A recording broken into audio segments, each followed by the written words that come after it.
19세기만 해도 전 세계적 차원에서 노예제를 폐지하는 일은 완전히 황당한 유토피아에서나 있을 법한 일이라고 여겨졌다. 보편적 선거권도 그랬다. 하지만 오늘날 우리는 이런 것들을 너무나 당연한 것으로 받아들이고 있다. 마찬가지로 무조건적 보편적 기본소득 또한 미래 언젠가에는 너무나 당연한 것으로 여겨져야 한다. 이게 무슨 얘기냐면요. 21세기 기본소득이란 책의 맨 앞에 나오는 이야기인데 필립 반파레이스라는 사람이 쓴 기본소득에 대한 역작입니다.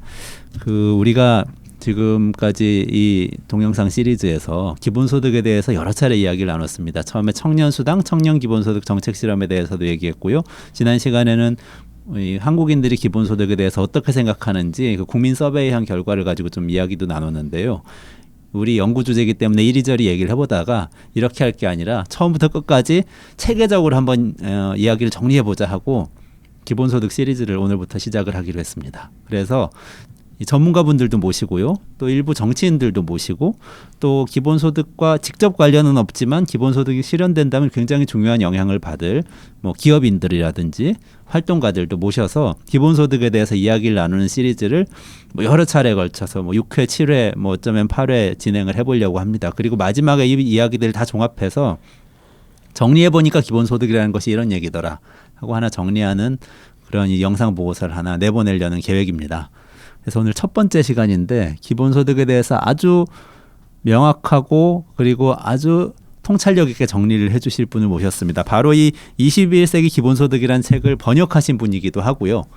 그리고 이제 경제 사와 관련해서 그리고 이제 경제학과 관련해서 다양한 분야에서 강의를 하시고 방송도 하고 계신 홍기빈 소장님을 모셨습니다. 칼폴라니 사회경제연구소에서 소장을 맡고 계신데요. 홍기빈 소장님 오늘 와주셔서 감사합니다. 예, 감사합니다. 네. 오늘은 기본소득에 대해서 이야기를 나눌 텐데요. 워낙 이 책을 보시면 이렇게 두꺼운 책이에요. 이렇게 두껍기 때문에 이 책 안에 굉장히 많은 내용이 들어가 있습니다. 이것만 잘 소화해서 요약해서 말씀을 해주셔도 굉장히 많은 내용인데 거기에 아마 평소에 많이 연구하시는 그 경제사라든지 이 경제학의 이 맥락 안에서 또 이 현실 경제 맥락 안에서 잘 설명을 해주실 거라고 생각을 합니다. 대략 오늘 이야기는 이렇게 진행이 될 건데요. 첫 번째로 기본소득이란 것이 도대체 무엇인지 이야기를 나눠보고요. 그다음에 두 번째로 다른 복지제도들이 있는데 공공부조, 뭐 사회보험 다 들어보셨죠. 기본소득하고 이런 복지제도하고는 어떤 관련을 맺는지 어떻게 갖고 다른지 뭐 얘기를 나눠보고요. 그다음에 세 번째로 기본소득과 관련된 논란이 여러 가지 있어요. 이게 윤리적으로 정당하냐, 정치적으로 실현 가능하냐, 그리고 무엇보다도 재정적으로 이게 가능한 제도냐 이런 얘기들이 있는데 이 부분 세 번째로 한번 다뤄보고요. 네 번째로 그러면 이렇게 정리된 이 기본소득이라는 이 아이디어를 가지고 우리 사회에서 정치인 또는 기업인 뭐 또는 연구자들은 어떤 일을 해야 되는지 아마 홍 소장님께서 의견이 있으실 것 같은데요. 그 의견 들어보는 순서로 한번 진행을 해보도록 하겠습니다. 일단 소장님께 조금 간략하게 소개를 좀 부탁을 주셔도 될까요? 네, 예. 칼폴라니 사회경제연구소 소장님 현재 맡고 계시고요. 그렇죠. 네. 그 전에는 저 글로벌 정치경제연구소라고 하는 곳에서 수장을 맡고 있다가 얼마 전에 그 칼폴라니 연구소하고 이제 이야기를 해서 제가 칼폴라니 연구소 소장을 맡고요. 글로벌 정치경제연구소는 저 같이 일하시던 박형준 박사님께서 지금 소장을 맡아서 저희가 지금 같이 긴밀하게 협조하면서 일을 하고 있습니다. 그러시군요. 그리고 경제하고 관련된 저서 번역하신 거 저도 여러 가지 읽어보기도 하고 네. 쓰신 것도 읽어봤는데요. 네. 예전에 그 로버트 하일브로너죠. 예. 자본주의 어디서 와서 어디로 가는가. 네네. 그 책도 굉장히 이제 중요한 책으로 제가 알고 있는데 공부를 많이 했습니다. 그 책 그렇죠. 이게 경제사 입문서로 참 좋은 책이죠. 네. 그거 한 권 딱 읽으면은 꽤 그래도 경제학과 경제사에 대해서 꽤 아는 척할 수 있는 그런 책인 것 같더라고요. 그거 말고 또 이제 전 살림살이의 경제학. 그건 제가 쓴 책이고요. 네, 집필하신 책도 읽어봤는데 관점이 조금 설명을 부탁드려도 될까요? 뭐 간단하게 얘기하면은 우리가 경제를 보통 돈벌이로 생각을 하잖아요. 그래서 개인적 차원에서 보자면은 자꾸 재테크해가지고 재산을 불리는 게 경제다. 나라 전체 차원에서 보자면은 GDP를 늘려서 경제 성장하는 게 경제다 이렇게 생각을 하는데 그것보다 더 오래된 전통이 있어요. 왜냐하면 경제라는 거는 나와 우리의 좋은 삶을 살아가는데 필요한 것을 조달하는 게 경제다.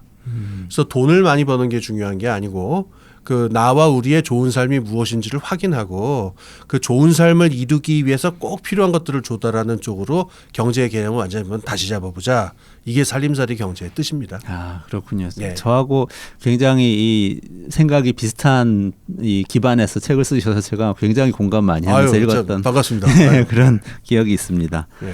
그럼 본격적으로 좀 이야기 시작을 해볼까요? 예, 제일 예. 먼저 하여튼 그러니까 오늘 이제 설명드려야 될 것은 홍기빈 이 소장님 이 책을 단순히 번역하시기만 한 것은 아니고 지금 말씀드린 이런 여러 가지 경제에 대한 생각의 맥락 안에서 아마 기본소득이라는 것을 이해하고 설명을 해주실 거라는 설명을 좀 먼저 드리고요. 먼저 정의부터 좀 생각을 해보면 좋겠습니다. 예, 기본소득이란 것은 뭡니까? 알겠습니다. 이게 저 혼란이 좀 많이 있는 부분인 것 같아요. 어떤 분들이 이걸 수당이나 그 현금 복지하고 헷갈리는 경우도 있고요. 그래서 일단 그 아주 그 고전적인 정의로 그 기본소득이 뭔지에 대해서 우선 말씀을 드리겠습니다. 아주 고전적인 기본소득의 정의를 충족시키려면요 4가지의 조건이 있습니다. 첫 번째는요 돈으로 지급돼야 됩니다.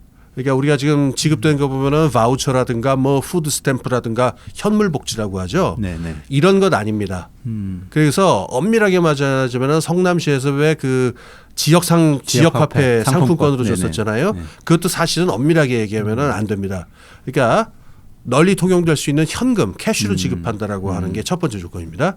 두 번째로 개인에게 지급해야 합니다. 지금 그 우리나라도 그렇고 특히 유럽의 그 남쪽 나라들 이렇게 보게 되면요.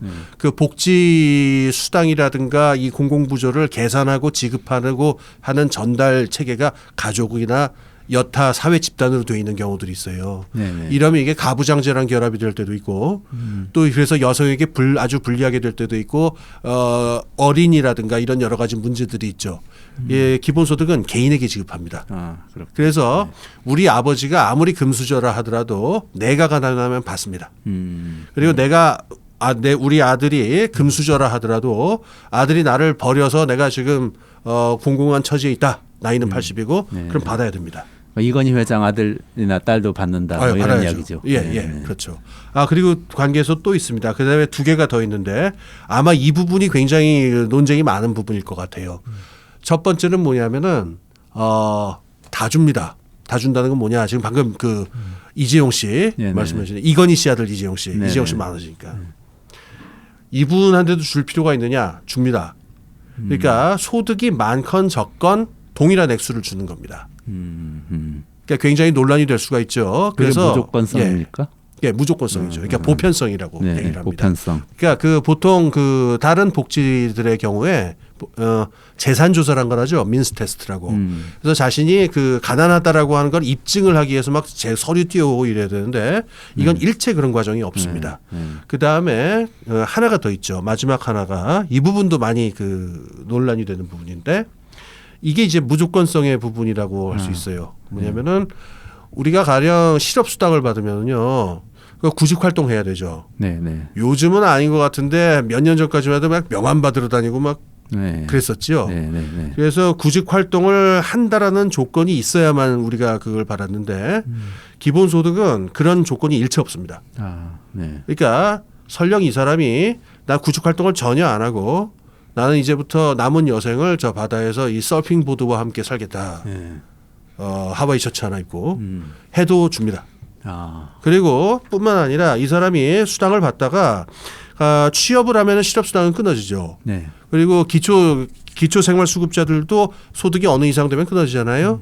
기본소득은 그런 게 아닙니다. 취직을 했다 하더라도 네네. 또 영영 구직 활동을 안 한다 하더라도 또 그냥 줍니다. 이게 무조건성이에요. 아, 그래서 정리를 하자면은 개인에게 지급하고 현금으로 지급하고 재산 조사를 하지 않고 주고 그다음에 구직 활동이든 어떤 조건도 붙이지 않고 줍니다. 아, 그야말로 환상이죠. 모두에게 완전히 주는 예. 환상적인 제도네요. 그래서 사실 지금 지구상에 현존하는 뭐 여러 가지 실험도 있었고 제도도 있었는데 이 4가지 조건을 완벽하게 충족하는 기본소득의 예는 딱 하나밖에 없다고 알려져 있어요. 그게 나중에 이야기할 시간이 있을지 모르겠는데 알래스카 주에서 그 주는 예. 기본소득이 있어요. 예. 이거 액수가 얼마 되지는 않습니다만은 이 경우가 지금 이 4가지 조건을 완벽하게 충족하고 있고요. 나머지는 이제 올 때 뭐 성남시든 뭐 서울시든 우리 비슷하게 해보았습니다만은 몇 군데씩 이제 다른 게 있죠.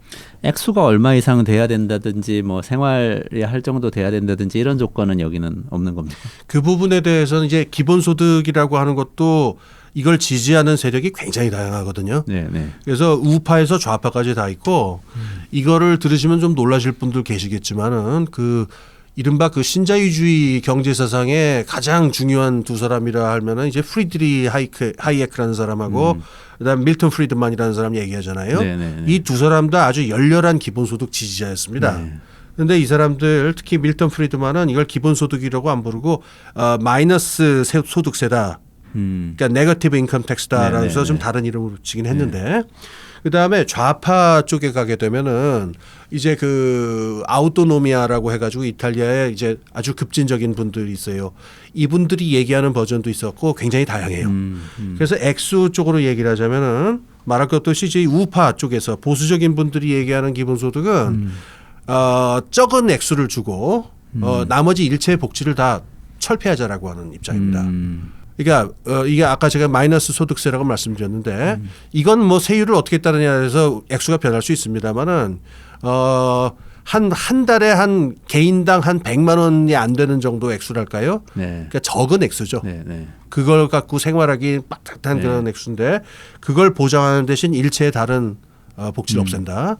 그다음에 이제 좌파 쪽으로 가면은 여기서 제한하는 건 굉장히 후한 액수를 그 요구를 하는데 기본소득만 가지고도 그 인간으로서의 어떤 어떤 제대로 된 생활을 누릴 수 있어야 한다. 그래서 몇 년 전에 그 스위스에서 기본소득 그 국민투표가 이루어졌었는데 그때 나온 액수가 대략 우리나라 돈으로 한 300 몇십만 원 정도였습니다. 네. 물론 스위스가 물가 굉장히 높은 나라긴 해요. 그런다 하더라도 모든 개인에게 이 300 몇십만 원이라고 한다면 이거 굉장히 후한 액수가 되죠. 네, 네. 그다음에 제가 번역한 요 책, 이 필립 반 파레이스라든가 이분이 그러니까는 BN이라고 하는 그 국제 조직을 그걸 창시한 분인데 그러니까 국제 기본소득 연구 네트워크예요. 베이직 인컴 얼스 네트워크죠. 맞습니다. 지구 네트워크. 네, 맞습니다. 네, 네. 우리나라도 활동하는 우리도 분들이 계시죠. 회원들이 계시고. 예. 네.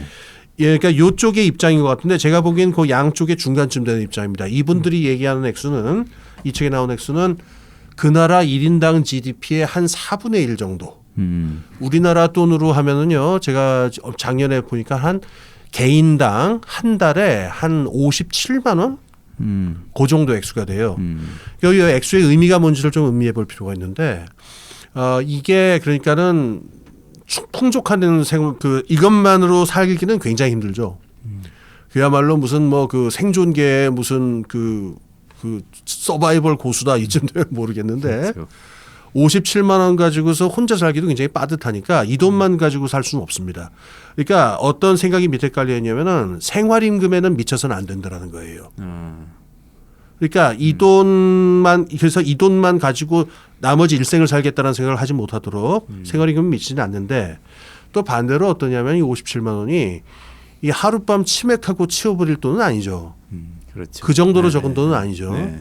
그러니까 젊은 분들, 청년분들 같은 경우에는 알바 하나 정도를 접을 수 있고 이 돈이 있으면은.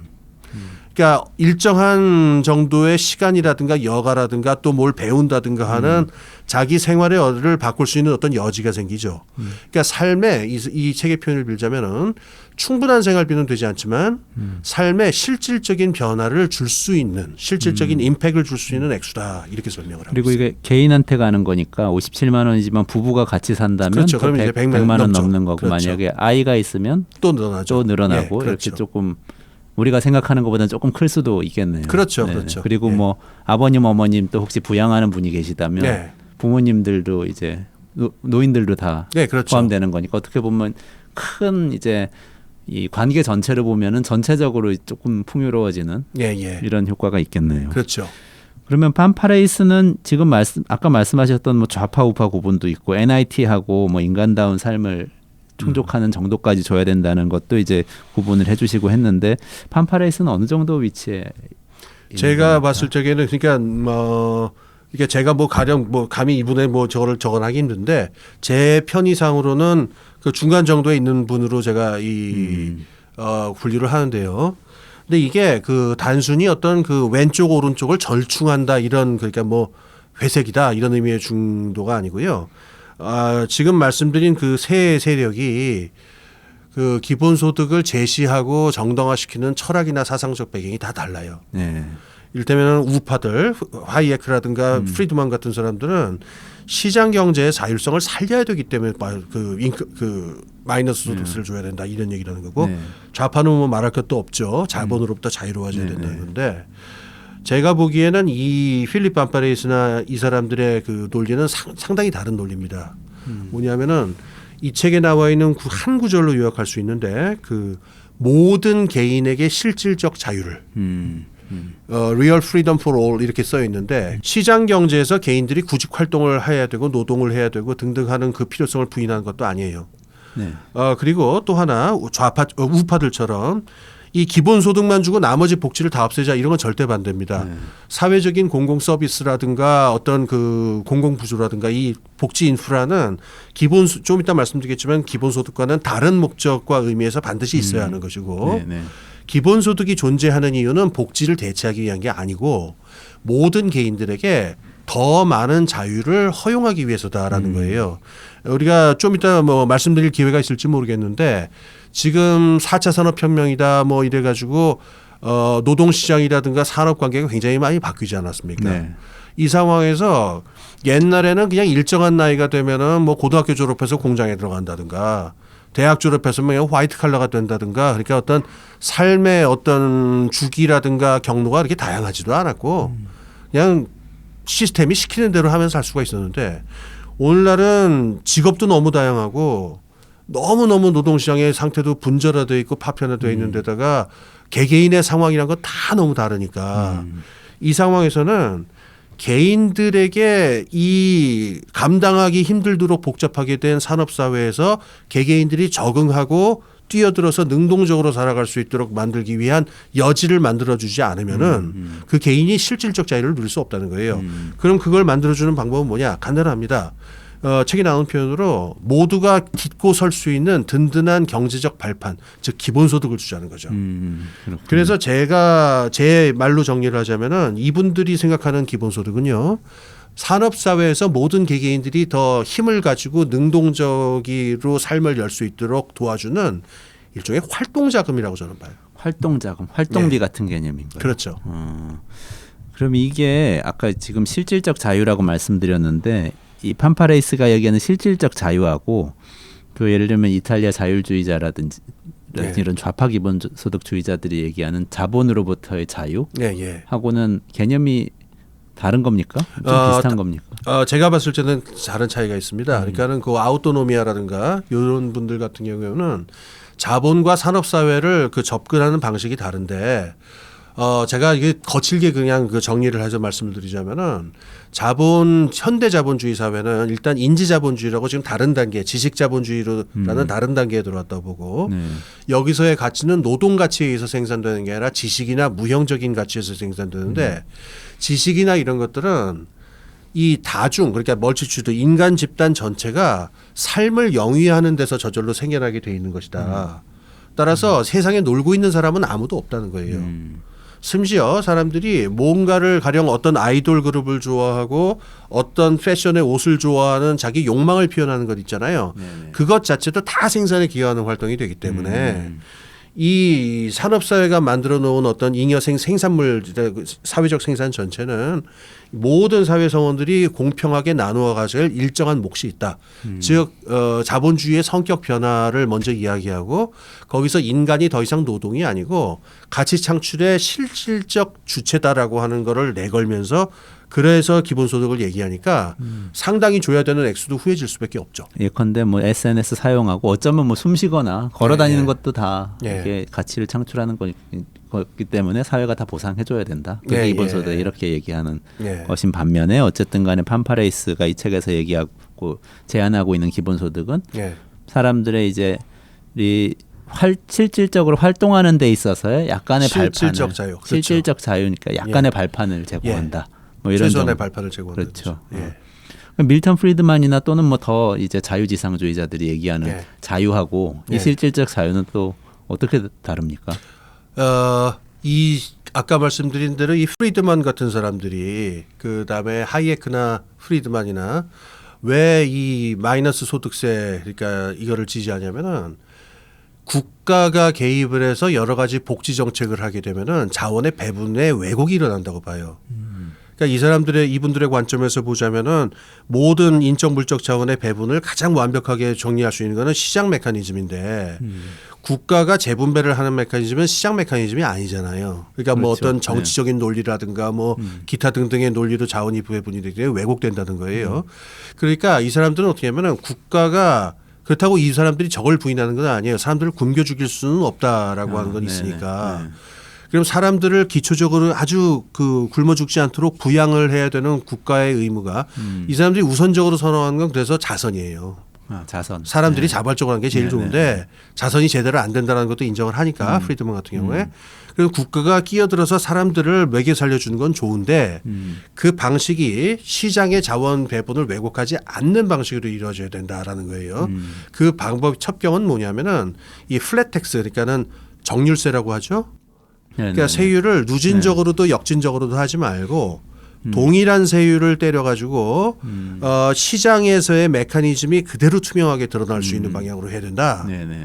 그래서 예. 그러니까 소득세를 예를 들면 뭐 500만 원 벌거나 1000만 원 벌거나 다 똑같은 100만 원 비율. 벌거나 간에 10%. 똑같이 10%로 한다든지 뭐 11조. 이렇게. 예. 그렇죠. 네. 예. 근데 이제 그렇게 해가지고 재분배를 하는 방법에 있어가지고 그걸 또 국가가 걷어가지고 뭐 가난한 사람들을 추리고 어쩌고 하다 보면 또 복잡한 일이 벌어지니까 아예 액수를 모든 사람이 그 보장받아야 될 그 소득의 액수를 정해놓고서 그 소득에 미치지 못하는 사람들은 그 정해진 세율만큼 거꾸로 국가에서 돈을 받게 하자는 거예요. 그럼 국가가 이 어떤 종류의 개입을 하지 않더라도 이 부자들로부터 가난한 사람들로의 그런 어떤 그 일정한 재분배가 시장 메커니즘을 건드리지 않으면서 벌어질 수 있다.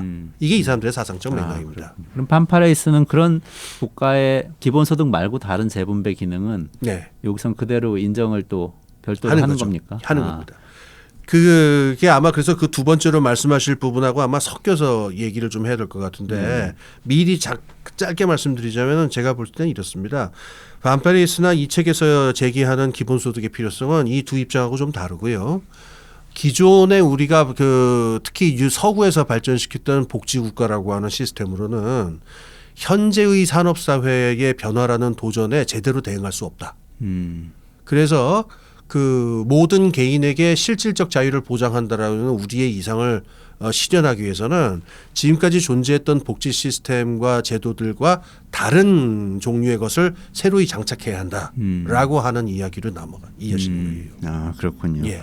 기본소득이란 무엇인가 얘기를 해보고 있는데요. 한번 정리를 하고 넘어가 보자면 기본소득이란 것은 현금으로 주어지고 개인에게 주어지고 보편적으로 모두에게 주어지고 무조건적으로 취업했거나 구직활동하거나 안 하거나 간에 주어져야 한다. 이렇게 네 가지 원칙을 말씀을 해주셨고 그리고 이 책 21세기 기본소득에서 저자인 판파레이스와 공동저자들이 주장하고 있는 바는 GDP의 25% 정도, 그렇죠. 4분의 1 정도, 1인당 GDP의 예. 25% 정도. 우리 돈으로 따지면 우리가 3만 불이니까 한 7,500불 정도 되겠네요. 예, 연간. 예. 그러면 연간 한 900만 원 뭐 예, 이렇게 예, 되는 셈이네요. 그런 정도 돈을 모든 사람에게 똑같이 월급처럼 예, 예. 월 지급을 해줌으로써 예. 실질적 자유를 보장해줘야 된다. 예, 예. 이런 정도로 이제 정의를 해볼 수가 있을 것 같습니다. 예. 활동비라는 개념이 되게 네. 설명이 잘 되는 것 같아요. 예, 제가 뭐 정리한 개념입니다. 뭐 회사원들은 잘 이해할 것 같습니다. 법인카드 같은 그렇죠. 개념이. 네, 좋습니다. 기본소득이란 무엇인가 얘기를 해봤고요. 두 번째 토픽인데 그러면은 아까 좀 얘기도 나오기도 했는데 네. 공공부조 사회보험 네. 이런 이제 기존의 복지제도들이 있지 않습니까? 네. 이것들은 뭐고 기본소득하고는 어떻게 차이가 나는 건지 이거 네. 좀 설명을 알겠습니다. 부탁드리겠습니다. 이 책에는 이제 설명이 안 나오는데 제가 그러니까 짤막하게 현대 복지 시스템이 어떤 요소들로 구성되어 있는지 아주 짤막하게 말씀을 드리겠습니다. 지금 사람들이 이제 복지라고 그러면은 이게 복지라는 거대한 한 똑같은 덩어리가 있는 줄 알아요. 근데 그렇지 않고 지금 존재하는 복지 시스템은 역사적 기원과 성격이 전혀 다른 한 세 가지 정도의 제도가 병존하고 있습니다. 첫 번째는 우리가 공공부조라고 부르는 건데 이게 이제 가장 오래됐죠. 글자 그대로 가난한 사람들을 부자들의 돈을 걷어서 돕는 겁니다.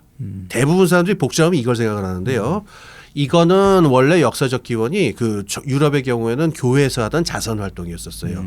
그러다가 16세기 이제 근대 국가가 생겨날 때부터 영국이나 프랑스 같은 데서 국가가 이 기능을 빼앗아 갑니다. 사실 교회가 굉장히 강력하게 저항을 했는데 네. 왜냐하면은 이 자선을 하다 보면 상당히 많은 돈을 만질 수 있게 되잖아요. 그렇죠. 이게 네. 큰 권력이거든요. 또 중간 일종의 배급책 같은 역할이 아, 되는 거죠. 그럼요. 부자들이 내면 우리가 받아서 그럼요. 나눠준다. 예. 지금 정부가 하는 역할 같은 거 예. 교회가 했던 거군요. 그렇죠. 그러니까 부자들한테 기부를 받고 죽어가는 부자들한테 이제 유서 드리면서 내놔라라고 얘기할 좋은 명분이 있었는데 그거를 16세기에 이제 영국 특히 영국이 중요합니다. 영국의 엘리자베스 여왕 때 구빈법을 정리하면서 다 가져가 버려요. 네, 네, 네. 그래서 이제부터는 국가가 세금으로 걷어서 네. 가난한 사람을 돕는다. 요게 공공부조예요. 네. 그러니까 우리나라에서 기초생활수급제도 같은 게 이 공공부조에 해당한다 이렇게 말할 수가 있고요. 네. 이건 그야말로 부자들 돈으로 가난한 돈을 돕는다 이겁니다. 근데 시간이 지나서 그러니까는 18세기, 19세기로 들어오니까 이 공공부조만 가지고는 안 되겠다라고 하는 게 분명해지는데 가난한 사람들의 숫자가 너무 많은 거예요. 아, 네. 프롤레타리아들이 나오잖아요. 네, 네, 네. 그러니까 현대 산업 사회에서는 노동자 계급이 존재하는데 이 18세기에서 19세기 넘어갈 때 제일 논쟁이 심했던 게 이 노동자들을 빈민으로 봐야 되냐 말아야 되냐예요. 아, 그렇군요. 빈민으로 봐서 이 공공부조를 해주니까 너무 숫자가 많아서 감당이 안 되고 그렇다고 그래서 1834년에 영국에서는 야 니네 이제부터 안 도와준다 굶어 죽든 말든 알아서 해라 이렇게 내팽개쳤어요. 네. 그러니까 그때 노동자들이 소득이 있긴 있는데 예. 아주 낮고 아주 장시간 낮고, 노동이고 그렇죠. 열악한 상황에서 언제 노동하는 잘릴지 거죠. 모르고. 그렇죠. 네. 그리고 언제 몸이 박살날지 모르고 네. 그러니까 너희들은 빈민이 아니까 이제부터 니네들이 알아서 그야말로 각자 노동해라. 네, 네. 1834년에 이렇게 신구빈법을 만드니까 노동자들이 그때부터 뭘 하기 시작했냐면은 자고책을 구했는데 금융기법을 활용합니다. 네. 어떻게 이게 데스추 활용하죠? 드 트라시라고 그 18세기에 이 프랑스 계몽주의자 수학자 유명한 수학자인데 네. 이 사람이 금융기법을 활용해서 보험제도 있죠. 아, 네, 네. 보험이란 게 이런 거 아닙니까? 누구나 당할 수 있는 리스크긴 한데 그걸 여러 사람이 나눠서 조금씩 기여금을 해서 리스크를 풀링을 하면은 각각이 조금씩만 돈을 내더라도 전체가 그 위험을 막을 수가 있잖아요. 그렇죠. 네. 노동자들 입장에서 보면은 실업의 위험도 있죠. 뭐 산업재해의 위험도 있죠. 그밖에 5만 가지 왜 리스크 투성 아닙니까? 돈이 네. 없으니까. 네. 이거를 나라에서 안 도와준다니까 우리끼리 금융기법을 이용해서 사회보험을 만들자. 보험을 만들자. 그래서 실업보험도 만들고 의료보험도 만들고 뭐 가족보험 이런 각종 보험을 만들어요. 네, 네.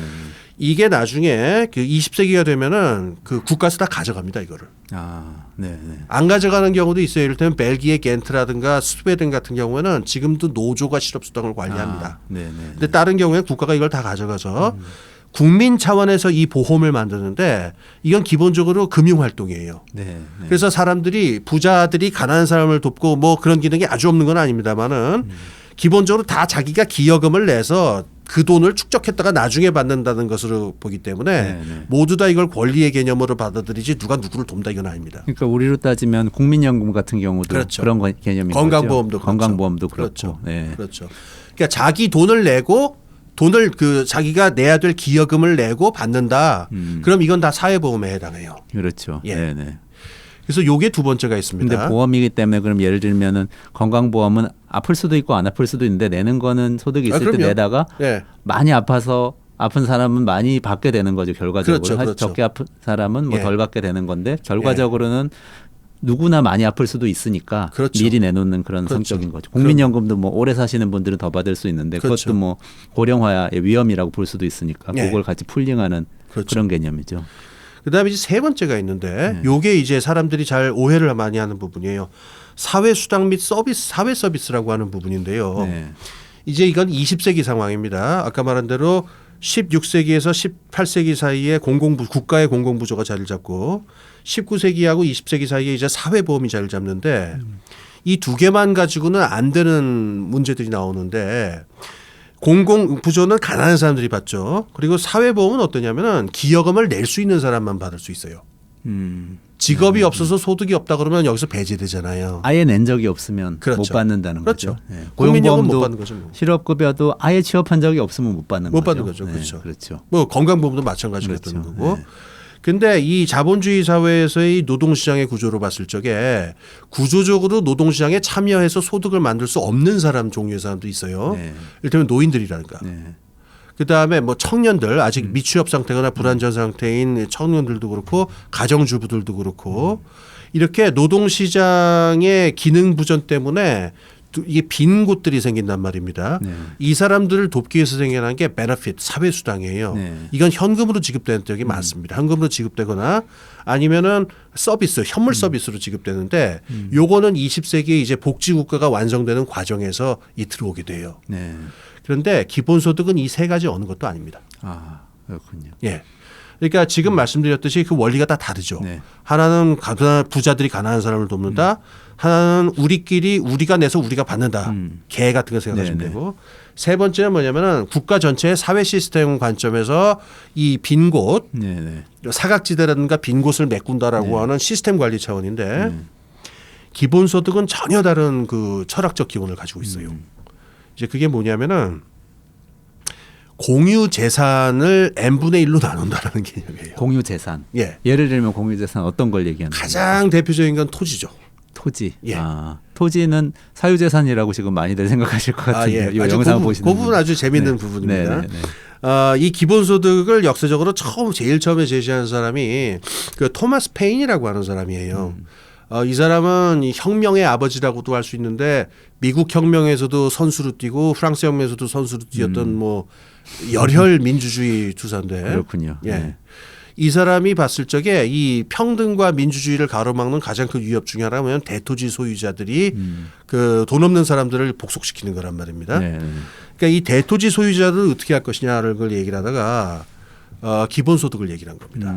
너희 토지나 부동산을 소유한 자들은 다 세금을 내라. 그래서 그 돈으로 모두 다 나눠 갖자라고 하는 게 이 기본소득이 나오게 된 개념이에요. 그래서 공유재산에 대한 얘기랑 기본소득 얘기랑 한 쌍으로 나오게 되는데 그런데 지금 방금 말씀하신 대로 이 얘기를 할 수 있어요. 아니 부동산이 내 거지 내 사유재산이지 재산인데 왜 꼭 세금을 내야 되느냐. 네. 그 논리의 이제 원조가 있죠. 존 로크라고 하는 사람이 그러니까 땅은 뭐 하나님이 만들었다 할지라도 이 땅을 개간한 건 내가 아니냐. 이 부동산 개발한 건 내가 아니냐. 그러니까 내 노동으로 내가 개발했으니까 이 땅은 내 거다라는 논리잖아요. 아, 네, 네. 근데 토마스 페인 얘기를 아주 거칠게 단순화시키면 이래요. 로크는 이 말이 다 맞다. 그러니까 마음대로 가져가는데 옥수수만 가져가라. 땅은 내둬라. 그러니까 너의 노동을 섞어가지고 가치가 증가된 부분은 네게 맞을지 모르겠으나 그 본원적 토지라는 게 있다는 거예요. 네. 이것 자체는 네가 만든 게 아니다라는 거예요. 그리고 네가 이 땅을 사용하는 바람에 다른 사람이 이걸 쓰지 못하게 됐으니까 넌 그걸 내야 된다. 그러니까 이 토마스 페인의 아이디어는 우리가 사회적 부나 사회적 재산이라고 하는 것을 잘 뒤져보면은 개개인이 덧붙인 부분은 의외로 굉장히 적고 토지의 경우처럼 자기가 만들지 않고 사회 전체 혹은 하나님께서 만들어 놓은 큰 밑바닥에 어떤 덩어리가 있다는 거예요. 여기서 이 재산은 그럼 누구 거냐? 사실은 하나님 거죠, 땅이니까. 근데 하나님한테 뭐 세금 뜯을 수는 없잖아요. 그러니까 이걸 어떻게 하는 게 제일 합당하냐면은 여기서 기본소득의 논리가 나옵니다. 무식하게 말하자면 N빵을 하는 게 제일 합리적이죠. 똑같이 다 나눠 갖자. 예. 근데 이제 쉬운 예를 들면 이래요. 가령 우리가 우리 과에서 한 20명 정도가 이제 MT를 이제 목고지를 갔어요. 그래서 이제 회비로 5만 원씩 다 걸어가지고 신나게 놀고 청량리역에 도착했는데 이제 피곤한 몸으로 회비가 한 17만 원이 남은 거예요. 그러니까 이제 과 회장이 야 우리 마지막으로 한 번 더 영원 한 판 때리고 갈까 했더니 애들이 피곤하다 집에 가자. 네. 그럼 17만 원 어떻게 되겠어요? n분의 1로 나눠 갖는 게 제일 불만이 없겠죠. 그렇죠. 이건 공동재산이니까. 네. 그러니까 여기서 너는 부자니까 덜 가져라 이건 말이 안 되거든요. 네. 아무도 여기에 기여한 사람은 없으니까. 네.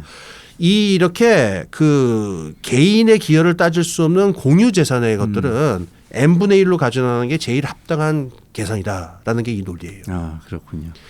예. 근데 토지 말고 예를 들면 그러면 얼핏 생각나는 게 예를 들면 예. 뭐 특허 같은 것도 있지 않나요? 특허라든지 뭐 예를 들면 그건 뭐 돈으로 따질 수는 없겠지만 예를 들면 지식이라든지 이런 게 옛날부터 막 쌓여온 게 있잖아요. 맞습니다. 사실 그거를 살짝 내가 팔아서 돈을 버는 경우도 사실 있는데 맞습니다. 그런 것도 공유부에 그 부분 이제 말씀을 드릴게요. 그래서 이게 농경 시대니까 아무래도 토마스 페인 그 18세기까지만 농경 시대니까 주로 땅이었는데 그게 이제 반파레이스 같은 사람들이 얘기를 깔고 있는 거예요. 자본주의가 성격이 바뀌어가지고 부가가치의 가장 중요한 원천이 무형 자산들, 특히 지식이 되거든요.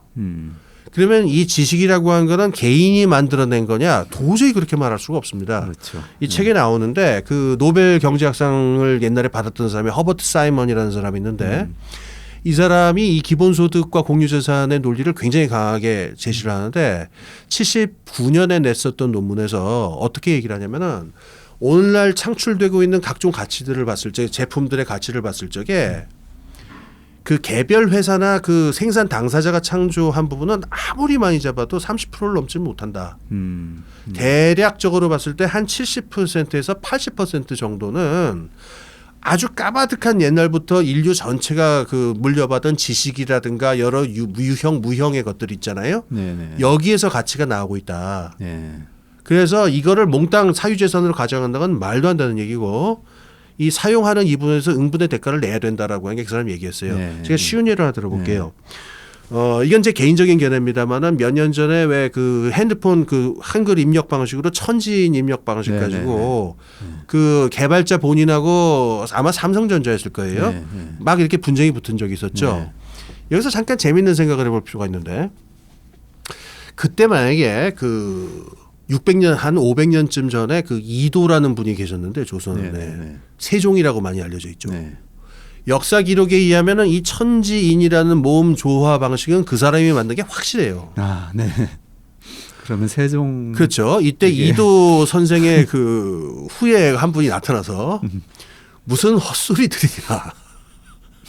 이거 내 거다. 그러면 뭐 어떻게 되겠어요. 다시 말해서 우리가 모음을 갖다가 그렇게 조합해서 쓴다라고 한 거는 한 몇백 년 동안 이 한글을 사용하는 모든 사람들이 공통으로 가지고 있었던 공통재산이었단 말이에요. 그렇죠. 네. 근데 그거를 그대로 자판에다 옮겨놓고서 이건 내가 개발한 거다. 본인이 생각하시기에 이게 몇 프로나 그 사람이 개발한 거라고 봐야 될 것 같습니까? 저는 뭐 개인적으로 의견이 다 다르겠지만은 저는 말도 안 된다고 생각을 하고 이 천지인 입력 방식의 가치의 대부분은 그 500년 동안 한글을 나눠 쓴 사람들이 다 같이 나눠 갖는 게 옳다고 저는 생각합니다. 그렇죠. 그런데 지금 우리가 아까 특허 얘기하셨지만은 각종 지적 재산권이라든가 지금 또 심각한 문제 있죠. 데이터 문제가 있죠. 네. 데이터에서 발생하는 가치는 그럼 누구 거냐? 그 포털이라든가 그 플랫폼 회사들이 만들어낸 그게 아니잖아요. 그 그렇죠. 데이터는. 네. 근데 거기서 나온 수익은 지금 몽땅 가지고 가고 있거든요. 이런 무형의 지식 자본들은 옛날에 토마스 페인이 얘기한 것 같이 공유재산으로 봐서 나눠 갖는 게 맞다라는 거예요. 다른 쪽 하나 더 말씀드릴게요. 뭐냐면은 그 지금 일자리가 사라진다 이런 얘기 많이 하잖아요. 네네. 일자리 사라지고 지금 뭐 로봇이 들어오고 뭐 로봇에다 이런 얘기 들어오는데 지금 무형적인 것이 그 생산에서 점점 큰 가치를 차지하는 이 변화 과정에 동전의 뒷면이 뭐냐면은 일자리가 사라지는 거예요. 그렇죠. 네. 지식 자본이 계속 늘어나고 생산성이 계속 올라간다는 건 뭐냐면은 노동을 대체하는 일이 계속 늘어난다는 걸 의미하거든요.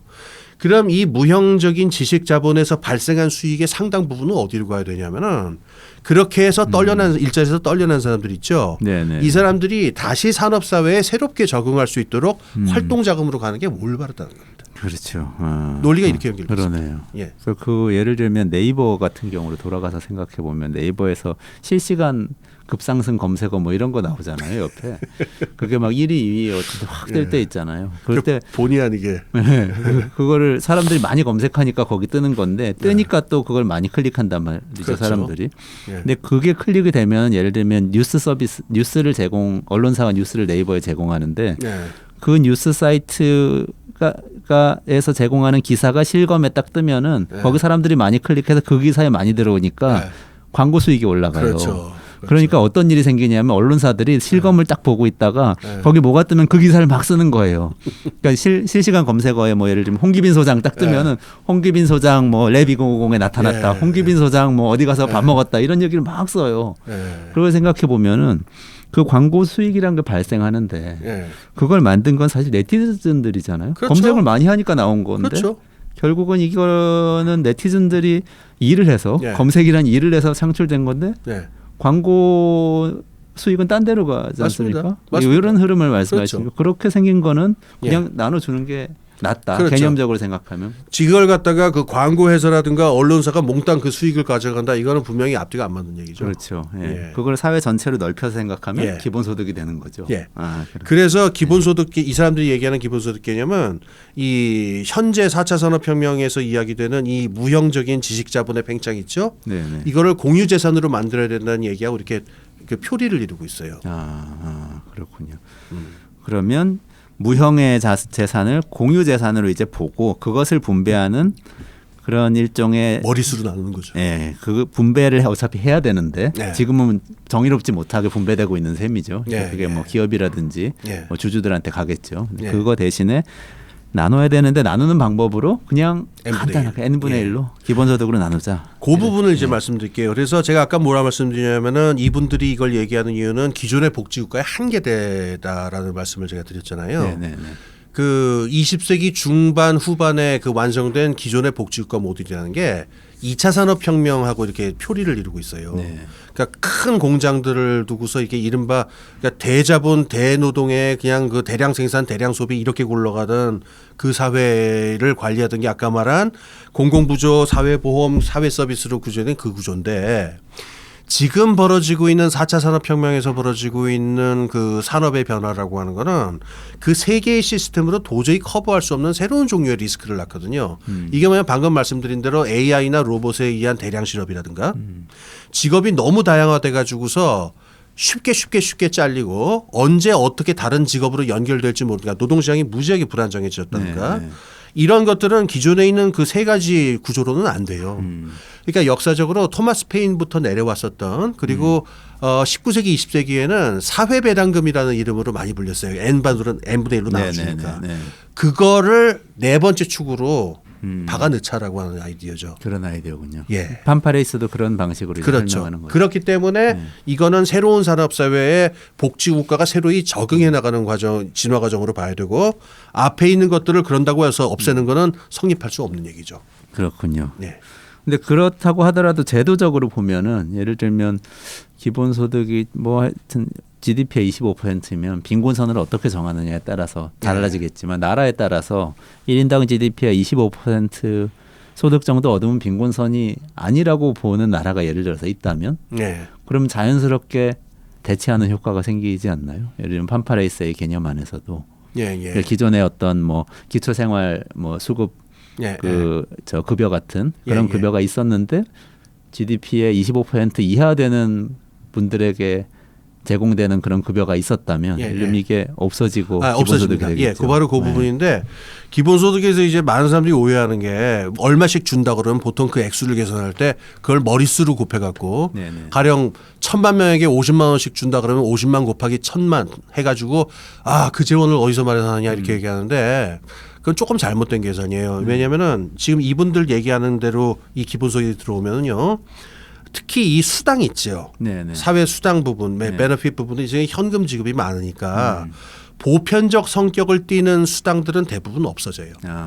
예. 물론 이건 남습니다. 그렇기 때문에 장애인들이라든가 이런 특수한 경우에 그 기존에 있는 수당보다 더 이렇게 그 추가적으로 받는 부분들 있죠. 이거는 이제 탑업, 이 추가 분으로 해서 남겨놓은 이 추가 액수 부분만 남겨놓는데 가령 모두에게 50만 원을 준다. 그럼 50만 원까지 해당하는 기존에 있었던 현금 수당이나 서비스 같은 거는 없어지는 거죠. 그렇죠. 그러니까 그 머리 곱하기만큼 그렇게 늘어나는 건 아닙니다. 그리고 뭐 예를 들어서 4인 가정인데 4인 가구의 경우 조금 많지는 않습니다만 빈곤 가구일 수 있잖아요. 4인 예. 가구가. 그러면은 근데 4인 가구 기본소득을 50만 원씩 받는다고 하면 월 200만 원 예. 소득이 생기는데 그러면 빈곤 가구에서 그냥 벗어나게 되는 그렇죠. 그런 효과가 있는 그렇죠. 거죠. 그러면 빈곤하기 때문에 얻었던 여러 가지 이제 예, 그런 것들은 이제 서비스들은 철회되죠. 없어지는 예, 거죠. 그렇죠.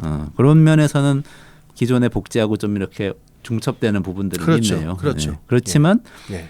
출발했을 때 취지로는 예. 전혀 다른 예. 어떤 취지를 가지고 있는 것이죠. 이제 하나 더 붙여야 될 건 뭐냐면은 그러면은 뭐 둘러치나 매치나 아니냐 이렇게 주나 저렇게 주나 네. 그런데 기본소득 방식으로 주는 데 있어서의 압도적인 장점으로 이 사람들이 강조하는 게 있어요. 뭐냐면 행정 비용이 사라진다는 거죠. 그 복지 현장에 계신 분들은 다 아시겠지만은 이게 어떤 사람이 이게 복지를 받을 수 있다 없다를 심사하는 것도 엄청난 비용이 들고 또 그 부당하게 그 받는 사람들을 갖다가 갈라내는데도 엄청난 비용이 들고 하는데 기본소득으로 하면 기본적으로 모든 사람들 통장에 그냥 쏴주는 거니까 그런 일체 행정 비용이 사라지게 됩니다. 그래서 기본소득 방식이 우월하다는 걸 강조하죠. 행정 비용이라면은 뭐 예를 들면은 개인 입장에서 보면은 내가 네. 가서 수당을 신청하고 그렇죠. 심사받고 그렇죠. 그러면 입증하라고 그러면 뭐 자동차 등록증도 서류 가져가고 떼고, 예. 뭐 차 전세 자금 예. 얼마인지 서류도 집주인한테 얘기해서 띄어가고 뭐 이런 예. 거 이제 하는 고비용인 거죠. 예, 그리고 예. 담당 공무원은 또 그렇죠. 그거 사람들 공무원 고용해야 네. 되고 야근해야 되고 그다음에 그 산동네 돌아다니면서 이게 부정 수치자 없나 또 잡아내야 되고 그렇죠. 네. 그다음에 멱살 잡고 싸우고 그러다가 또 이제 정신병원 또 가서 치료받아야 되고 그러니까 제가 영화 나 다니엘 블레이크라는 영화 봤던 기억이 예. 있는데요. 거기서 그 주인공이 계속해서 뭐 심사받고 돌아다니고 속타죠, 그냥. 수당 받으려고 애를 쓰다가 결국에는 못 받고 심장병으로 돌아가시는 뭐 그 그런 없던 얘기죠. 심장병도 생기겠더라고요. 그렇죠. 그러니까. 진짜 영화 보는 내내 답답해가지고 네. 그렇더라고요. 하여튼 그런 것들을 이제 행정 비용이라고 이제 그렇죠. 뭐 표현을 하는 거죠. 그걸 없앨 수 있다는 얘기인데 그러면은 지금 저희가 이 기존의 복지 제도하고 기본소득의 차이에 대해서 계속 말씀을 나눴는데요. 그 중요한 차이가 공유부를 나누는 거라고 설명해 네. 주셨는데 이게 처음에 알래스카에서 그래도 좀 완전하게 기본소득에 가까운 제도를 운영한다고 말씀하셨는데 그게 공유부를 나누는 그런 개념인가요? 그렇습니다. 알래스카 경우를 한번 말씀을 드리면 이게 재밌는데요. 석유였습니다. 그러니까 유전이었습니다. 네네네. 그러니까 그 알래스카 그 지역에서 유전이 이제 발견이 됐는데 네. 그 다음이 재밌습니다. 보통 그 유전이 발견되면 국유화하잖아요. 그렇죠. 네. 그런데 이 재미난 게 보통 이 기본소득을 갖다가 자꾸 좌파 쪽 정책으로 알고 계신 분들이 많은데 전혀 그렇지 않다는 아주 좋은 예예요. 그때 알래스카 주지사가 아주 그 이렇게 완고한 우파였었어요. 보수주의자, 네네. 시장주의자. 네. 그래갖고 이 알래스카의 재산을 갖다가 알래스카 주정부가 갖는 건 있을 수 없는 일이다. 오히려 모든 개개인에게 나눠줘야 한다라고 하는 우파의 원칙에 근거해서 정부가 가져가면 이제 공공부문이 너무 그렇죠. 세지기 때문에 그렇죠. 그 사회주의적인 거고. 네, 시장주의자는 그건 받아들일 수 그렇죠. 없다. 네. 이 사람은 공화당에 있었어요. 그렇군요. 그래가지고 여기서 나오는 수익을 갖다가 매년 다 똑같이 아까 만든 n분의 1로 네. 나눠준다라고 하는 그거 되니까 아까 말씀드린 그 기본소득의 4가지 조건을 거의 다 충족시키는 방식으로 이게 설계가 됐는데 쟁점이 하나 있었어요. 뭐냐면은 이게 알래스카 사람들한테만 준다. 그러면 이제 조건은 어떻게 되냐면 알래스카에서 몇 년 이상 거주하거나 뭐 이런 조건이 붙기 시작하잖아요. 네. 근데 이게 어떻게 보면 미국 연방 법원에서 이 위헌 판결을 받은 거예요. 차별이다. 그래갖고 어떻게 됐냐면은 알래스카 사람 그러니까 알래스카에서 몇 년 산 사람만 주는 게 아니라 알래스카에서 지금 살고 있는 사람한테 그냥 무조건 다 준다 이렇게 돼버린 거예요. 네. 그러니까 아까 기본소득에서 무조건성이 굉장히 중요하다고 그랬죠. 네네네. 어떤 조건을 충족시켜야만 준다 그게 아니라 무조건 다 줘야 되는데 처음에 설계된 거는 몇 년 이상 살아야 준다 이 조건이 붙어 있었잖아요. 네. 그리고 우리가 이제 성남시나 서울시도 그 어쩔 수 없이 여기 거주하는 그렇죠. 청년 이게 붙는데 대법원에서 이게 철회가 되면서 그 조건까지 없어진 거예요. 그래서 아주 무조건적인 그런 기본소득이 됐다는. 그렇군요. 네. 어쨌든 취지를 보면은 유전은 그게 누구의 것이라고 말할 수 없는 그렇죠. 자연이고, 하나님이 만든 거죠. 그렇지 뭐 굳이 연원을 따지자면 공룡이 만들었다고 할 수도 있겠죠. 그렇죠. 양치 식물들의 희생으로. 그렇죠. 예, 예. 그들한테 뭘 이렇게 해줄 게 뭐예요, 해줄 우리가. 수는 예, 없잖아요. 뭐 해줄 수도 그러니까 없죠. 그냥 예. 나눠 갖자. 그렇죠. 똑같이 나눠 갖자. 그렇죠. 지금 살고 있는 사람들이 개인들이 예, 뭐 이렇게 머릿수대로. 되는 거죠. 예. 네. 그래서 다시 정리를 해보자면 복지제도 여러 가지가 있는데 우리가 여러 가지 뭐 그 혼동해서 많이 얘기를 하는데 명쾌하게 정리해 주셨어요. 첫 번째 공공부조, 그다음에 그 두 번째 사회보험, 그리고 세 번째 사회수당과 서비스. 네. 이렇게 세 가지가 있는데 공공부조는 부자가 가난한 사람에게 돕는 거고 사회보험은 같이 돈 모아서 위험한 사람 도와주는 개념이고 그다음에 사회수당과 서비스는 이 기존의 이 시스템 가지고 이 커버 안 되는 영역들 그렇죠. 노인이라든지 노동시장에서 체계적으로 배제된 사람들. 그렇죠. 예. 그 사람들을 위한 새로운 사실 제도인데 기본소득은 네 번째다. 예. 다른 거다. 공유 자산을 나누는 방식이다. 이렇게 정리를 해주셨습니다. 예, 그러면서 거기서 기원돼서 나온 거죠. 그렇습니다. 예, 아주 명쾌한 정리였고요. 그러면 세 번째 주제로 한번 넘어가 보겠습니다. 요거 이제 논란에 대한 건데요. 기본소득은 왜 필요한가에 대한 거죠. 여기에 대해서 논쟁이 여러 가지 있는데 윤리적으로 정당한지, 경제적으로 지속 가능한지, 정치적으로 달성 가능한지 이 세 가지를 이 책에서 굉장히 이제 자세하게 풀고 있는데요. 먼저 윤리적인 얘기부터 한번 해보면 좋을 것 같아요. 처음에 홍 소장님 말씀하실 때 바닷가에서 서핑만 하루 종일 하면서 노는 사람들도 받는 것이 기본소득이다 이렇게 말씀하셨는데 이거는 윤리적으로 좀 문제가 있는 건 아닌가요? 그러니까 거기 나오죠. 그러니까 존 롤스 같은 사람, 그 유명하죠. 사회정의론 쓴 사람. 그러니까 이 사람이 어떻게 했냐면은 그건 주면 안 된다. 그 날라리들한테 줄 수 있느냐 그랬는데 이 굉장히 희한한 논리적인 어떤 그 반전을 통해 가지고 이 저자들은 존 롤스 당신의 논리와 철학에 근거하면은 주는 게 맞다라는 식으로 얘기를 뒤집어 버려요. 그리고 로널드 드워킨의 그 철학자 얘기도 나오는데 둘 다 이 기본소득을 갖다가 지금 말한 그 전통적인 어떤 윤리 그러니까는 한마디로 추리자면 일하지 않는 자여 먹지도 말라라고 말할 수가 있어요. 사회에 기여하지도 않았는데 뭘 가져가려고 하느냐. 이거에 근거한 어떤 정의론 기여한 만큼의 비례를 하든 뭘 하든 가져가야 된다라고 하는 그런 정의론에 대해서 이 사람이 이제 반박을 하고 있는데요. 굉장히 길고 복잡한 논리로 들어갈 것 없이 이제 제일 중요한 문제가 일하지 않는 자여 먹지도 말라라고 하는 논리 있잖아요. 이걸 어떻게 이해할 것이냐. 이 문제랑 관련이 있습니다. 일하지 않는 자여 먹지도 말라. 이게 사도 바울의 그 말로 신약 성경에 나오는 말인데 이게 산업사회에서는 경제윤리가 되기 힘들다라는 거예요. 왜냐하면은 일하고 싶은데도 일할 수 없는 사람들이 너무 많거든요.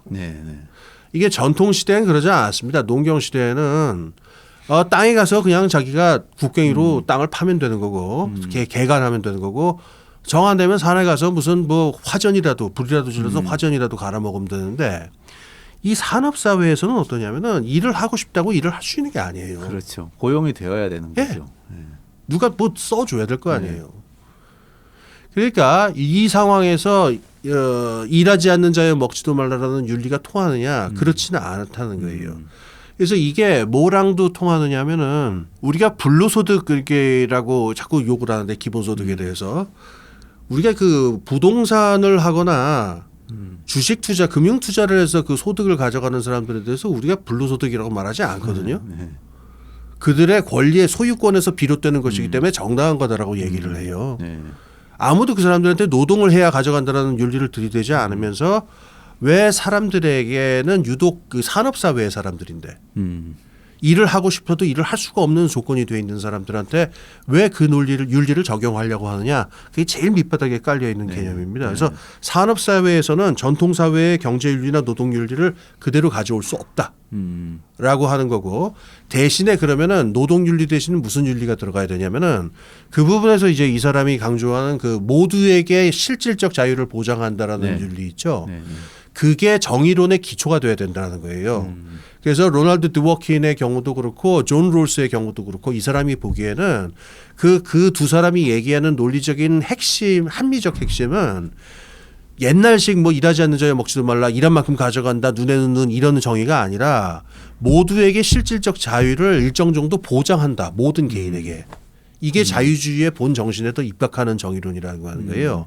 그 관점에 선다 보면은 노동하고 소득하고 연계시키지 말고 노동과 소득을 연계시키는 사고방식을 과감하게 버릴 필요가 있다. 이게 그 윤리적인 부분에서 제일 중요한 그 핵심 줄거리입니다. 윤리적으로 보자면 산업사회 이전까지는 일하지 않는 자는 먹지도 말라라는 윤리가 가능했지만 지금 불가능하고 오히려 뒤집어서 모든 사람이 실질적 자유를 가질 수 있도록 해줘야 된다라는 윤리로 뒤집어야 한다. 그렇죠. 이게 이제 핵심이라는 말씀이시죠. 맞습니다. 맞습니다. 그럼 경제적인 부분으로 좀 넘어가 보자면 경제적으로 뭐 가장 많이 나오는 반론입니다. 사실. 재원이 어디 있느냐. 재원이 어디 있냐. 이렇게 돈을 어디서 게다가 돈을 버는데 기여하는 사람한테만 주는 게 아니면은 기여하는 사람이 더 줄지 않겠냐. 인센티브가 적기 때문에 뭐 이런 얘기까지 뭉뚱그려서 많이 얘기를 하죠. 그래서 이제 그 부분에서 이제 두 가지 부분으로 나눌 수가 있죠. 지금 말씀하신 대로 경제적인 부분에서 이제 반론은 하나는 재원 마련의 문제고 두 번째는 경제적으로 이제 경제가 그 작동하는 동기에 악영향을 끼치지 않겠느냐, 그렇죠. 누가 네. 일하려고 들겠느냐라든 근로 의욕이 사라진다든가. 네. 그리고 뭐 이제 하나 더 있다면 인플레이션 같은 얘기도 간혹 나오긴 네. 하는데 우선 뭐 간단하게 얘기를 하자면 이 사람들의 논리에 따르면은 이 사람들은 어떻게 보냐면 인플레이션 문제 같은 경우에는 총 수요가 늘거나 주는 게 아니기 때문에 전체 수요 안에서의 소득 분배이기 그렇죠. 때문에 네. 총 수요의 변화가 오는 것이 아니므로 인플레이션 문제가 바로 발생하는 것은 아니다라고 네. 하는 얘기를 하고 있어요. 물론 뭐 반론이나 논쟁이 일어날 수 있는 부분입니다만은 그게 이 사람들 논리고요. 네. 그다음에 이제 두 번째 부분이 아까 말한 대로 경제 작동에 마이너스 요인을 가져오지 않겠느냐라고 하는 건데 이 부분은 두 개로 나와서 얘기할 수 있을 것 같아요. 우선 그렇지 않다는 것하고 오히려 플러스가 된다라고 하는 겁니다. 네. 그렇지 않다는 건 뭐냐면은 제일 많이 나오는 얘기는 기본소득을 주게 되면은 사람들이 굳이 그렇게 열심히 직장을 찾으러 다니겠느냐, 빈둥빈둥할 것 같은데. 네. 네. 그렇죠. 근데 그게 아까 말씀드렸던 만약에 월 300만 원이라면 그럴지 모르겠는데 56만 원 준다고 그래가지고 사람들이 그거에 만족하고 눌러 앉는다? 그런 사람도 없지 않겠죠. 굉장히 숫자가 적을 겁니다. 저는 좀 게을러서 그럴 것 같은데 저는 굉장히 특이한 경우라 가지고 그래서 이런 정도의 아까 말씀드린 대로 활동자금 정도의 그 기본소득은 그 절대로 노동 그 근로 의욕이나 그 어떤 그 취업 그 일자리를 찾아오는 활동을 감퇴시키지 않는다라고 하는 건데 네. 그 최근에 왜 핀란드에서 그 지금 2년 동안 실험을 하지 않았습니까? 네. 기본소득 지급 실험. 예, 그래서 뭐 결과는 좀 정리돼서 나와야 되는데 흘러나온 얘기로만 봤을 적에 그건 하나 확실하다고 그러죠. 기본소득을 줬을 때 제일 그 정부에서 신경 써서 본 게 취업이라든가 그 일자리를 찾는 그 의욕이 감퇴되느냐 안 되느냐인데 의미 있는 차이가 없었다라고 하는 거예요. 네. 그러니까 이건 어느 정도 입증이 된 건데 그 56만 원 준다고 해서 사람들이 이렇게 퍼지는 사람은 없다는 거예요. 그 사람이 그렇게 간단한 존재가 아니라는 거예요. 그다음에 두 번째로 더 이게 긍정적인 부분에서 보자면은 아까 말씀드린 활동자금 문제예요. 네. 사람들이 오히려 그 노동시장에서 또 위축되고 수동적이 되는 이유는 돈이 너무 없기 때문에 이 알바자리라도 잘리면은 더 당장 입에 풀칠을 할 수가 없으니까 배울 수도 없고 더 좋은 직장을 알아볼 수도 없고 이렇게 된단 말이에요. 네. 근데 여기서 한 56만 원 정도의 저거를 활동 자금을 주면은 오히려 더욱더 적극적으로 노동시장을 찾아갈 것이기 때문에 오히려 경제를 더 부흥시킬 것이다라고 하는 논리를 대개해요. 예. 그러니까 예를 들면 이제 청년의 어떤 뭐 20대 청년이 있는데 뭐 생계비가 없기 때문에 편의점에서 아르바이트 하면서 네. 근근히 뭐 방세 내고 살고 있는데 트랩에 갇힌 거죠. 그렇죠. 그러면 그 사람은 자기가 대학을 나왔고 전공이 있지만 네. 벗어날 수가 없는데 그렇죠. 그러면 기본소득이 뭐 월 50만 원이라도 있으면은 네. 살짝 거기서 벗어나서 원래 네. 전공을 살려서 뭔가 공부를 해서 네. 다른 곳에 더 나은 곳에 취업할 수 있다. 네. 이런 이제 얘기가 되는 거죠. 기회가 맞습니다. 늘어난다는 거. 그 재미난 그 사례가 하나 있는데 그 70년대 초에 그 캐나다 마니토바주라고 하는 곳에서 이 실험을 해본 적이 있어요. 기본소득을. 그랬다가 이제 안 하는 게 좋다라는 그 부정적인 결론으로 냈는데 그 부정적인 결론 하나가 굉장히 재미나요. 뭐냐면은 이혼율이 올라갔다는 거예요. 네. 뭐냐면 모든 개인에게 기본소득을 주니까 마눌님들께서 네. 그 전까지는 무조건 남편한테 족속돼 가지고 한 푼이라도 넣어 쓰다가 이게 돈을 주니까 이 여성들이 자신감을 얻어 가지고 그 남편이 저 수틀리고 이거 아니면 팍 차고 가정을 나가버리니까 뛰쳐나간다. 이 가정 파괴가 벌어진다. 아, 그런 그래서 식으로. 안 된다라고 그분들은 결론을 내렸는데 제 개인적인 경우에서 보자면은 이거야말로 기본소득의 해방적 효과라고 할까요? 좋은 효과, 네, 해방적 효과. 뭐 지금은 뭐 저 캐나다는 많이 달라졌을 것 같지만 그때만 해도 굉장히 가부장적이었던 거겠죠. 지금도 가부장적이더라고요. 지금, 많은 그래, 지금도 그래요. 예, 저 지방으로 가면은 아우 그렇군요. 그냥, 예. 그런데 남편이 주로 돈을 벌고 왜냐하면 남성만 취업이 잘 되니까 예, 남편이 주로 돈을 벌고 여성은 이제 집안에서 아이들 돌보고 청소하고 가사노동하면서 지내고 있었는데 남편이 무슨 분탕질을 해도 그렇죠. 억지로 매여 살다가 참아야죠. 기본소득이 생기니까 자 예. 나가서 나의 일을 하겠다고 뛰쳐나간 게 이혼율이 높아진 거다 그렇죠. 이런 설명이신 그렇죠. 거죠. 그러니까 그 남편들 입장에서 보면 이놈의 여편네들이 간탱이가 부었나 이런 식의 생각을 네. 해가지고 그래서 그걸 실패라고 얘기했는데 그래서 그걸 부정적으로 얘기를 했었다는 거예요. 그 사람. 그렇지만 알고 보면 이것은 성공이었다. 지금 뭐 해방적인 효과죠. 그렇죠. 아까 이 경제적인 것 중에서 재정적인 부분을 조금 또 이제 그거 말씀을 하셨었는데 어떤 여기에 대한 반론은 명백합니다. 지금 복지도 돈이 많이 드는데 기본소득까지 주면은 그거를 국가 재정이 어떻게 감당하냐. 맞습니다. 부채도 많고 뭐 이런 얘기죠. 그건 뭐야말로 달러젠 그러니까 돈 계산의 문제니까 여기에 무슨 뭐 그 저게 있겠어요. 그 많은 돈이 들어가고 그 재원을 마련해야 된다는 그 어려움이 있다는 거는 틀림없는 사실입니다. 그렇죠. 네. 그런데 여기서 이제 우리가 그 유념해야 될 몇 가지들 우선 하나는 전에 말씀드렸어요. 머릿수 곱하기 지급액수로 돈이 들어가는 것은 아니다. 그렇죠. 네. 그건 이미 한번 말씀을 드렸으니까. 그러니까 그거는 이제 기본소득이 생기면은 그게 과세소득화되기 때문에 빈곤선 벗어난 사람들이 있다. 그리고 기존에 있었던 현금 수당이라든가 이런 것도 상당 부분 없어지죠. 그렇죠. 그거는 이제 없애려고 없애는 게 아니라 이분들이 가난에서 벗어나기 때문에 현금 수당이 없어지는 그런 효과. 그런 효과도 있겠죠. 그다음에 이 재원을 그럼 어떻게 할 것이냐라고 하는 건데 이 책에서 나오고 있는 이야기는 이제 당연히 이제 소득세 그러니까는 그 누진적인 소득세에 크게 의존해야 되는 건 뭐 당연한 얘기가 되고요. 그다음에 이 책에서 근데 강조하고 있는 부분은 좀 의외인데 소비세. 그러니까 부가가치세 같은 거 있죠. 여기에 과세 이거를 재원으로 삼을 걸 권하고 있어요. 근데 보통 우리가 이제 이 간접세는 일을 많이 하게 되면 이게 역진적인 효과를 낳는다로 알려져 있지만은 간접세도 이제 독일 같은 데서 부가가치세도 생필품이다 뭐다 이거 세율을 다르게 하면은 얼마든지 역진성을 저걸 수가 있고 그다음에 이 소비에 대해서 세금을 물리는 것이 말하자면은 사회 전체적으로 그 돼 있는 것에 생산된 어떤 그 부 있잖아요. 여기에서 일정 부분을 합리적으로 떼어낼 수 있는 방법이 될 수 있다라고 지금 강하게 얘기를 해요. 자세한 논리는 제가 지금 말씀을 드릴 수가 없습니다. 그다음에 중요한 건 아까 말씀드린 공유재산 그 문제인데 이거는 뭐냐면 없는 재원을 신설하는 문제가 될 거예요. 아까 말씀드린 대로 가령 이를테면 주파수라든가 데이터라든가 또는 뭐 공기, 물 이런 것들을 우리가 공유재산이라고 보기 시작하면 어떻게 되냐면은 지금까지 한 푼도 내지 않고 이걸 사용해서 수익을 내고 있던 기업들에게 세금을 물려야 되거든요. 이건 새로운 종류로 신설되는 공유재산의 개념으로 나오는 재원이 되겠죠. 제 개인적으로는 어떻게 보냐면은 그 로봇세, 이렇게 빌 게이츠가 얘기하는 로봇세 있죠. 이게 말이 로봇세니까 로봇한테 세금을 물리는 것 같이 돼 있는데 이게 사실은 뭐냐면은 노동력을 자본으로 대체하는 것을 불리하게 만드는 그 세제 개혁이란 말입니다.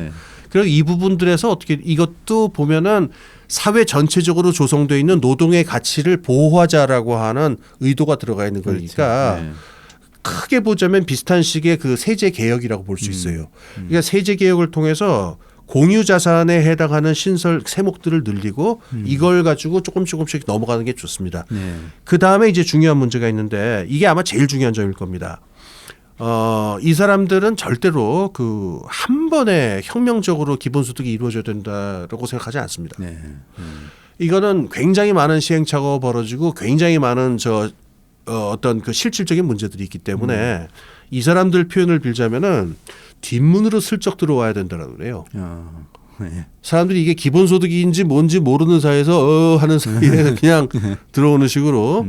그래서 처음에는 이 두 가지 종류죠. 처음에는 액수가 아주 적어서 한 10만 원 정도 뭐 이렇게 되는 아주 적은 액수에서 시작할 수밖에 없을 것이고 그래서 그걸 보면서 사람들이 어떤 이거의 필요성을 느끼면서 확대되는 점진적 방향으로 갈 거고 두 번째로는 액수가 적을 뿐만 아니라 부분적 기본소득이죠. 그러니까 이를테면 전형적인 게 노인 우리나라도 지금 노인 기초연금 지급하고 있는데 이걸 부분적 기본소득이라고 볼 수 있어요. 모두에게 지급되고 일정 연령만 내보면 다 지급되니까요. 그런 경우에 한국에서는 이제 상위 30%는 안 주는데 만약에 그게 다 확장이 된다면 부분적 기본소득을 할 수 있는 거죠.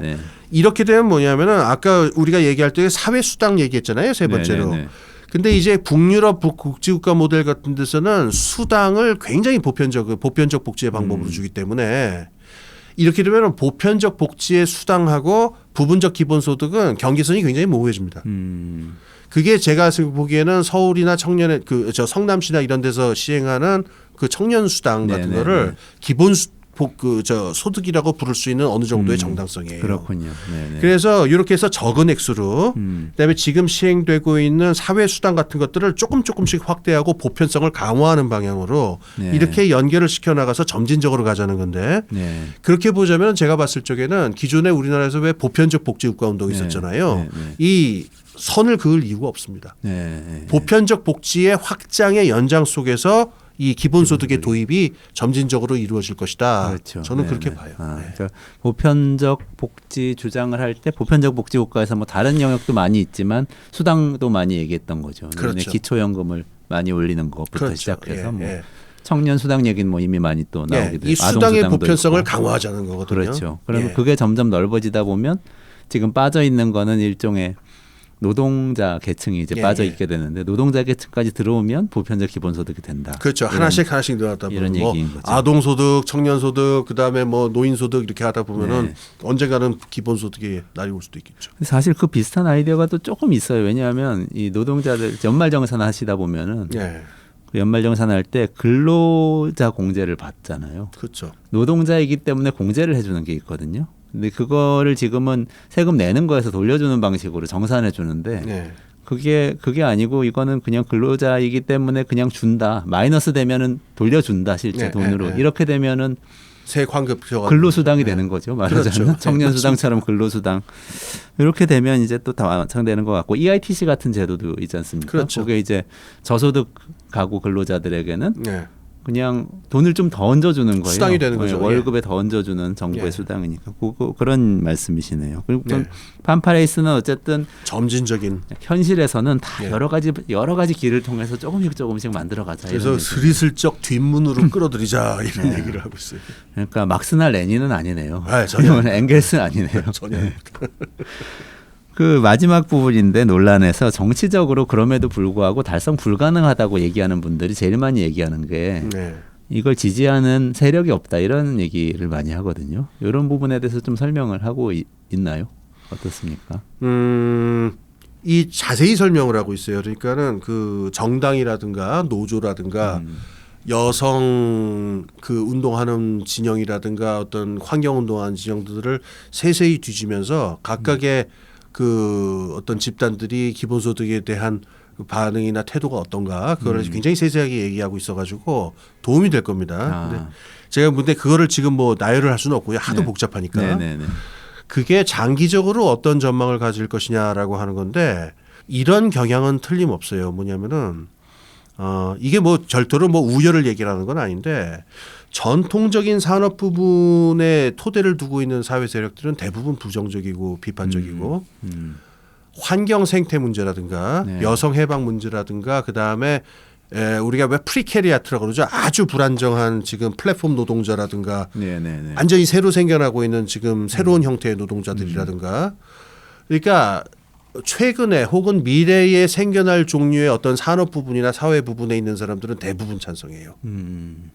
제가 뭐 어느 쪽이 옳다 그르다를 말하는 것도 아니고 어느 쪽이 뭐 우열하다 이것도 아닌데 그래서 전통적 노조라든가 옛날식 사회민주당이라든가 그다음에 대자본 집단 같은 경우에는 예외 없이 부정적이고 자본가들도 이제 벤처 캐피탈이라든가 그 실리콘밸리에 있는 저 어떤 혁신 기업가라든가 이런 사람들 굉장히 적극적이죠. 네네네. 이게 뭘 암시하는 거냐면은 제가 뭐 옳다 그르다를 떠나가지고 시간이 지나면은 그러니까 시간은 이 기본소득 편이 아니겠느냐. 지금은 아주 황당하고 엉뚱한 얘기로 들릴지 모르겠는데 사람들이 지난 한 10년 동안 산업사회가 어떻게 바뀌는지를 눈앞에서 봤거든요. 그렇죠. 네. 실업 문제는 해결이 안 되고 네.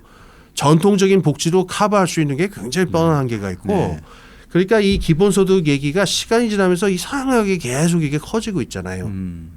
제가 봤을 적에도 어떤 뚜렷한 세력이 이거를 강하게 얘기하는 어떤 뚜렷한 세력이 나타날지 어떨지는 모르겠어요. 네. 최소한 지금까지는 분명하게 안 보이는 게 프리캐리아트도 잘 조직된 세력이 아니고 뭐 기타 등등이니까. 네.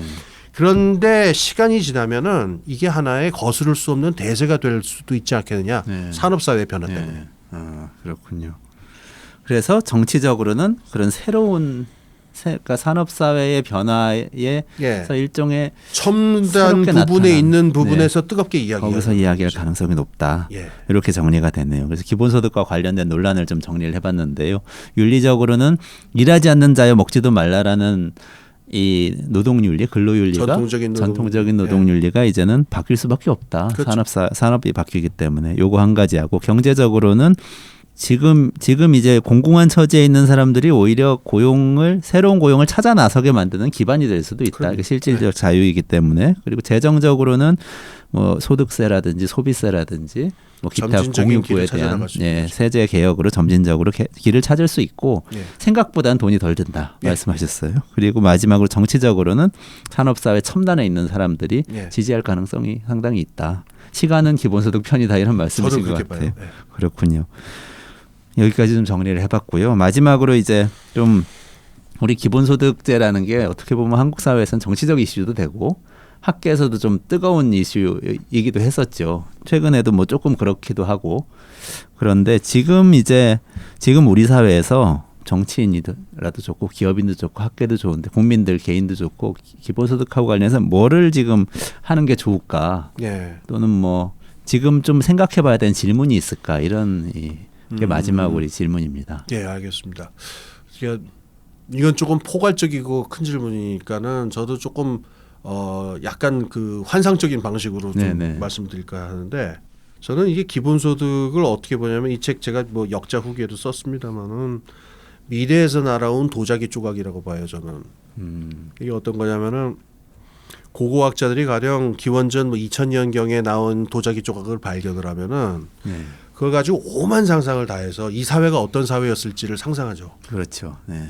그러니까 이게 술병이었느냐, 뭐 요강단지였느냐, 뭐 밥그릇이었느냐부터 시작해갖고 거기서부터 젠더 관계는 어땠을 것이고 생산 관계는 어땠을 것이고 뭐 여러 가지로 그 사회를 복원해내는 게 이제 고고학자들이 그 상상력을 가지고 있는데 기본소득이라고 하는 거는 이게 이런 게 시행되는 사회라면 어떤 사회이겠느냐에 대해서 거의 무한대의 상상을 열어줍니다. 그래서 미래에서 날아온 도자기죠. 미래를 고고학처럼 이렇게 생각해 볼 수 있는 그런 거라는 말씀이시네요. 예를 들어서 지금 얘기 하나가 그 서핑하면서 사는 사람들한테도 얼마씩 줘야 된다라고 하면은 노동과 소득의 관계는 무엇이냐에 대해서 지금까지하고는 전혀 다른 종류의 사고가 통용된다는 의미고요.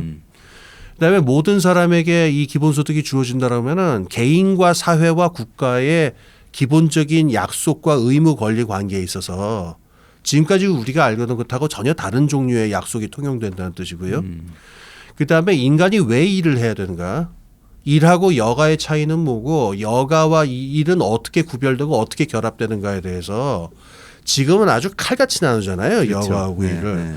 근데 생각해 보세요. 예를 들어서 제가 제일 황당했던 거는 꽤 됐습니다만 한 20년 전에 보니까 프로게이머라는 직업이 나왔는데 그러니까 옛날식 사고방식으로 보면은 이 친구들이란 게 다 공부 안 하고 열심히 딴짓만 하던 친구들인데 그게 숙련이 돼가지고 굉장한 부가가치를 창출하는 분들이 됐단 말이에요. 근데 지금 뭐 카툰이라 뭐 웹툰이라든가 여러 가지 창의적인 부분에서 활동하는 사람들을 보면은 저 사람들이 지금 하고 있는 게 일이냐 놀이냐 싶은 게 굉장히 많아요. 그럼 이런 것들 일과 여가를 어떻게 생각할 것이냐에 대해서도 전혀 다른 사회를 담고 있고 그래서 기본소득을 찬성하는 분이든 반대하는 분이든 이걸 붙들고 한번 얘기를 하다 보면은 이 고구먹해에다가 뭐 무령왕릉 나온다고 그러잖아요. 그 식으로 미래 사회에 대해서 굉장히 풍부하게 많은 이야기들을 할 수 있게 될 것이다. 그래서 지금 제 생각에는 그 사람들한테 이거 돈 얼마 준다 이렇게 좁은 차원이 아니고 이게 어떤 종류의 사회냐. 우리는 왜 일을 하며 여가와 일은 뭐가 다르며 개인과 사회는 어떤 의무와 권리를 가지고 있는가 등등으로 아주 다양하고 넓은 부분으로 이 토론의 쟁점을 넓혔으면 좋겠어요. 미래 사회에 대한 토론으로. 그러니까 돈 액수 하나만 갖고 얘기하지 말고 세상을 바라보는 완전히 다른 관점으로 사람들을 이렇게 끌어들였으면 좋겠어요. 그렇군요. 기본소득은 미래에서 날아온 도자기 조각이다. 또 기본소득은 무령왕릉이 나올 수도 있는 그렇죠. 고구마다 이런 그렇죠. 굉장히 재밌는 비유를 통해서 말씀을 해주셨어요. 그러면 기본소득 제도를 볼 때 돈 얼마 주는 제도로 볼 게 아니라 미래 사회를 정말 설계하는 미래의 거죠. 산업도 바뀌고 기업도 바뀌고 노동도 바뀌는 사회를 설계하는 어떤 힌트로 그렇죠. 생각해야 된다 이런 말씀이시네요. 예. 그런 관점에서 좀 토론을 해보면 굉장히 재미있겠다는 생각이 듭니다. 지금 오늘 이제 이 기본소득하고 관련해서 홍기빈 소장님하고 쭉 말씀을 나누는데 역시 마지막에 딱 이렇게 정리를 아주 깔끔하게 해주시네요. 기본소득이라는 단어를 생각할 때 제도로서 이해할 수도 있지만 결과적으로 어떤 사회상을 그려주는 방식으로 그렇죠. 이해를 해야 한다. 이렇게 마지막으로 정리를 하면서 오늘 이 이야기를 좀 마무리를 해보도록 하겠습니다. 재미있으셨죠? 재미있으셨으면 구독 눌러주시고요. 좋아요도 눌러주시고요. 홍구빈 소장님 검색해 보시면은 이 책도 많이 나오니까 그 책도 구입해서 읽어보시면 좋겠습니다. 오늘 이 기본소득에 대한 시리즈 첫 번째 이야기 여기서 마무리하도록 하겠습니다. 홍기빈 선생님 오늘 여기 나와주셔서 아주 재미있게 쉽게 21세기 기본소득에 대해서 빰빠레이스를 옆에 앉혀놓고 이야기 나눈 것처럼 잘 설명해 주셔서 감사합니다. 아유, 불러주셔서 네, 감사합니다. 감사합니다. 네.